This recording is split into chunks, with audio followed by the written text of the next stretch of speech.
زه محمد عمران او زه پېښور زلمي پلیر یم او یو کال مې کراچي کینګ سره هم لوبه کړې ده او د کې پي کې ټیم کې یو حصه یم او اوس دلته مونږ ما خپله اکیډمي سټارټ کړې ده. دلته پریکټس ځای دومره نه و، دا ګراسي ګراونډ هغه هم خراب شو، جوړی او اوس دلته پریکټس ځای نه و نو خپله ډېر کسان به تلو کابل ته حدیث ته نو د هغې د کرایي او تاسو ته پته نن سبا رش ډېر زیات دي چې هغو ځي 2-3 ګنټې د هغو د دې منګوري نه هغلته د کېدل. نو ما خپل والد صاحب ته وویل چې دلته زه خپل یو اکیډمي سټارټ کوم د وړو دپاره ینګسټر دپاره. دلته به انشاءالله های لیول والا کوچز پی سی بی والا فضل وهاب صاحب به وي، دلته زمونږ رحمت صاحب دی، دا ټول دي او هر یو زه کوشش کوم چې هر یو پلیر کې پی کې سینیر فرست کلاس پلیر یا پاکستانی رضوان بھائی شو، بابر بھائی، دا ټول راځي او د ینګ پلیرانو له لږو ټیم مایند سیټ کوي، هغو به خپل کرکټ انشاءالله د هغو نه زده کړي. نټونه شو، بالینګ مشین، هر څه، جیم، سویمنګ پول، هر شی موجود دی. نو لکه څنګه چې اسلام آباد ته خلک ځي، لاهور ته ځي، نو داسې لکه هغه سیسټم دلته راغلی دی په دې منګورې کې انشاءالله چې داسې اکیډمي بنوي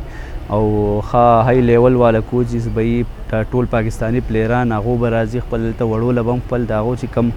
مایند دی هغو ته به هم خپل هر څه ښیي او انشاءالله د دې اکیډمۍ نه به ډېر ینګسټر زموږ په شانتي مخې ته راشي. دې اکیډمۍ فیصله ما ځکه وکړه چې دلته لکه فیسیلیټیز دونه ونه اکیډمیانې وې، لکه ګراس سیسټم به نه و د بالینګ دغه، نو بالر دغه ته به انج راتلو. ما خپله کرکټ دلته کړی، د بالینګ دا کم ځای چې و دا به خراب و نو لکه برابر به نه و. دلته ما پوره فیسیلیټیز هر څه برابر دغه کړو په خپل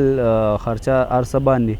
او لکه نور چې تاسو ته ټول اکیډمیانې تاسو به خپل هم لیدلي دلته سوات کې کابل لا ماشاءالله هغه هم ښه اکیډمي ده و دې خوا هلته زموږ ګورشال ټول ښه برابر. خو دلته ما داسې ماحول جوړ کړو څنګه چې اسلام آباد پېښور په دې کې دغه شانتي ماحول لاهور کې نو هغه شانتي ماحول سوات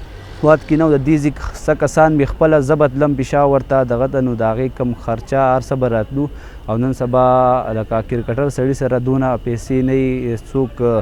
چا پلار مزدوري کوي چا څه کوي نو په کرکټ پیسې لګي نو لکه هغو لاهور ته چې ځي د هغې هسټل د هغې کرایانې هر څه ډېرې زیات دي نو د لاهور په شانتي سیسټم او د اسلام آباد په شانتي سیسټم ما دلته هم هغو ته اویلیبل. بسم الله الرحمن الرحیم. زما نوم باچا حسین دی او د ایم آی کرکټ اکیډمي حصه یم او زه تاسو ته یو خبره کلیر کړم چې د ایم آی کرکټ اکیډمي بیسک میننګ دی محمد عمران کرکټ اکیډمي. دې باندې مونږ ریګولر پریکټس کوو په دې ماربل باندې، په دې باندې بال لږ فاسټ هم راځي او بیټسمین دپاره پکې پیدا دا وي چې په دې باندې مونږ زیات تر ناکینګ کوو پې کوو او دا ټرپ وکټ چې مونږ جوړ کړی کم چې هغه تاسو وینئ نو دا د ګراؤنډ چې کوم نارمل وکټ وي نو دا په ګراؤنډ کې اویلیبل وي. اب تک کې 2 ورځې مونږ په ټرپ وکټ باندې پریکټس کوو او په دې کې هغه خالي سپیس چې کوم دی د دغه ټرپ وکټ نه اخوا نو دا زموږ فیوچر کې مونږ انډور هم جوړو